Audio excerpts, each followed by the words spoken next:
Hindi, I'm sorry to tell you, I'm sorry to express to the nation. Unforgiving ako, hardliner, alam nila yan.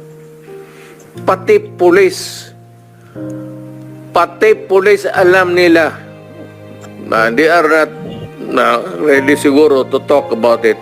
Sinabi ko yan sa mga pulis. Putang ina kayong mga pulis, pag pumasok kayo dyan sa droga, kayo ang mauuna. Mr. Chair, with the indulgence of the SP Pro Tempore. Says Senator Risa. Opo, Mr. Chair, kasi siguro napansin pati ng former president yung shock ng lahat. Bakit, sir, yan ba ang trabaho ng pulis? Na pumatay ng mga suspected criminals? Sir, yung mic nyo. Pag lumaban, bakit Iba sila po yung pagka-express kasi kanina, so I had to clarify. Bakit Salamat, sila